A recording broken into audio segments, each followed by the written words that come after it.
요즘 커블이 난리야. 소년적이잖아. 알죠? 뭔지. 직장인들 사이에서 난리가 났단 말이야. 요즘 광고도 엄청 많이 하잖아. 750만 기가 받았어. 750. 그리고 매출 자체가 얼마? 1000억이 넘어. 1100억. 어떻게 보면은 소년제가 선전을 하면서 광고를 하면서 자꾸 선전이라고 하는데 굉장히 국민템으로 등극을 했지.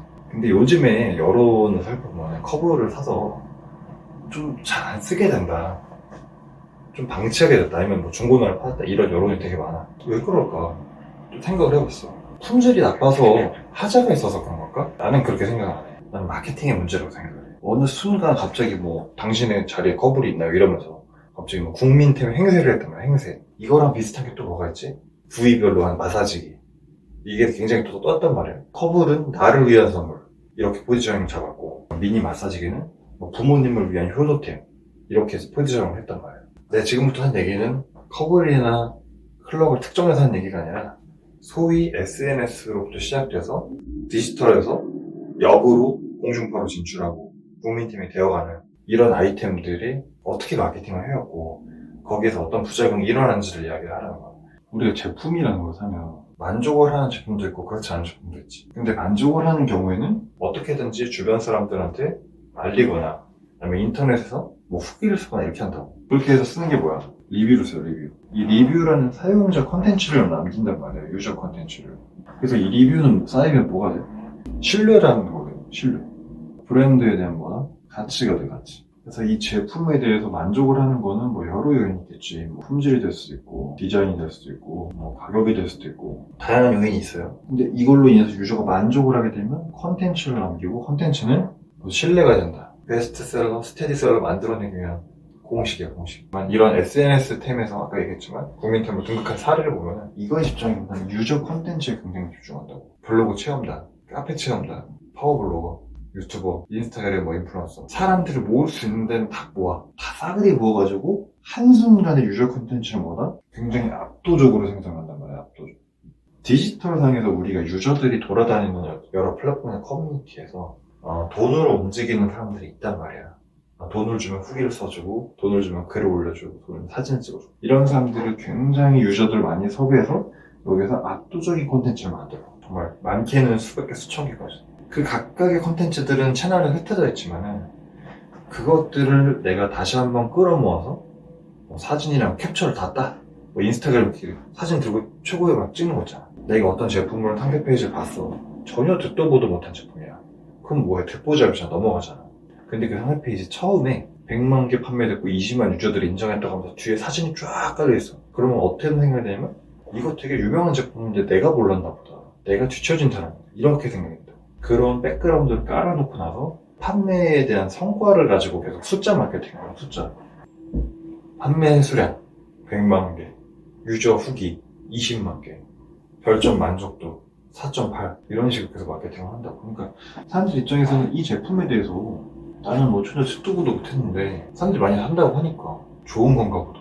100만 명이 미치지 않는 이상 제품이 실제로 가진 가치보다 마케팅이 더 크다라는 거지. 실제 내가 좋을 것으로 기대하는 기대감에 대한 부분보다 실제로 만족도 자체가 훨씬 더 떨어진다는 거지. 그 인지 부조화에 대한 부분을 느꼈을 때 비로소 진짜 좋은 게 맞나? 별로인 것 같아.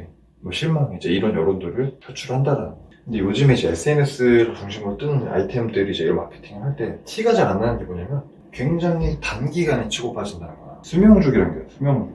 우리가 새우깡, 꽃갈콘, 과자 이런 것들 보면은 뭐라고 해? 클래식. 굉장히 오래 사랑받는 그런 제품들이란 말이지. 한 4, 5년 전에 마약 베개 이런 것들 생각해보면 그때 당시에는 선풍적인 인기일 것 같지만 지금 베개 새로 산다고 하면 마약 베개 살 거야? 그런 사람들 많이 없어. 그때 잠깐 혹해서 한번 사봤지만 재구매로 이어지지는 않는다. 근데 이 수명주기 자체를 굉장히 짧게 잡아버리는 거야. 길게 한 5년 정도? 한 3년에서 5년 정도. 그러니까 클럭이라든지 뭐 커블이라든지 이런 것들 봐도 그게 5년 뒤, 10년 뒤까지 이어질까? 나는 솔직히 그렇진 않을 거라고.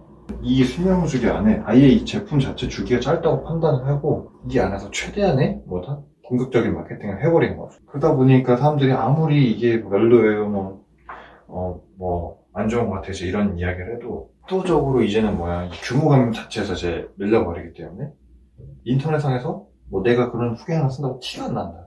왜냐면 내가 하나 쓴 거 뒤에 좋은 후기 10개가 달려버리는데 이렇게 국민템으로 몰고 가버리는 마케팅 프레임에 어떻게 보면 좀 완전히 압도돼 버린다. 남들은 다 만족을 한다는데 나만 좀 이상한 것 같은. 그래서 마케팅이 지나친 것도 때로는 문제가 될 수 있다. 그리고 이렇게 어거지로 국민템으로 등극시켜가지고 국민템 행세를 하는 거랑 실제로 사람들한테 차곡차곡 인정받고 사랑받아서 국민템이 된 거랑 그건 다르다는 거야. 근데 그거를 식별을 이제 소비자들이 똑똑하게 잘 할 필요가 있고, 나 같은 경우에는 쇼핑을 할 때 네이버 뭐 페이라든지 여러 가지 쇼핑할 때 있잖아. 무조건 별점 낮은 순으로 봐. 나는 음식 시킬 때도 별점 만점 이런 건 보지도 않아. 왜냐면 뭐 만족한 사람은 필요 없는 거야. 왜 불만족했는지가 중요해. 나는 별점 하나, 두 개 매기는 사람들이 이걸 진짜 타당한 이유에 의해서 불만을 표시했는지 그런 걸 많이 본단 말이야. 뭐 배송 기사님이 뭐 나를 기분 나쁘게 해서 별점 하나, 이거는 판매자랑 아무 상관이 없는 거야. 근데 실제적으로 그 제품을 사용하다 보니까 문제가 있고, 어떤 고객 응대 부분에서 문제가 있고, 과실이 있고, 이런 것들을 충분히 필터를 할 필요가 있어. 근데 요즘에 이제 제품 마케팅을 할 때 거의 이제 이런 리뷰 자체도 거의 사서 쓰다 보니까 다 만점이야, 다 만점. 평균 별점도 그만큼 높아. 그래서 이게 진짜 어떤 면에서 단점이 있는지를 식별을 할 수가 없단 말이야. 그래서 난 그런 부분에서 별점을 낮은 순으로 하나, 두 개를만 여러 번 살펴보는 것도 어떻게 보면 제품 구매할 때 현명한 소비 태도 중에 하나일 수 있다, 이렇게 생각해. 그래서 이런 제품이 보통 이제 수명 주기를 이제 다해갈 때 이제 판매도 이제 급감하고 이제 사람들 기억에서 잊혀지게 되는데, 끌어올리는 어떤 전략이 하나 있어. 버전업을 버전업. 뭐 시즌이라고도 얘기하고 버전이라고도 얘기하는데, 이전 제품이 없던, 이전 제품에서 불편했던 그런 제품 개선해서 다시 출시한다. 한 번 더 해먹으려고. 근데 뭐다? 이 근본은 변하지 않아. 이렇게 근본이 처음부터 좀 약했었던 브랜드는 아무리 그거를 개선하고 뭐 업그레이드 한다라고 하더라도 이미 그 브랜드 가치 자체를 한탕주의로 다 팔아먹고 나서 평판은 다 추락을 했는데, 다시 한번 개선하고 뭐 세일을 해서 뭐 1 플러스 2, 2 플러스 1 한다고 한다고 사람들이 이 제품에 대해서 크게 신뢰하기 힘들다는 거지. 그래서 브랜드도 보면은 우리가 요즘 신생 브랜드나 스몰 브랜드도 굉장히 많지만, 결국에 사람들이 호기심에 이것저것 다 사보고 결국엔 다시 클래식이나 아니면은 유명한 브랜드로 돌아갈 수밖에 없는 게, 흉내는 누구나 낼 수 있어. 근데 누구나 오리지널이 되지 못하거든. 그런 부분이라고 생각을 해. 그래서 100년 가는 브랜드가 많이 없다, 100년 가는 회사가 많이 없다라는 얘기를 하거든. 세일 중심의 어떤 제품들 그리고 마케팅들이 실제 그런 소비자를 많이 현혹시키면서 브랜드에 대한 어떻게 보면 가치 자체를 갉아먹고 있지 않나.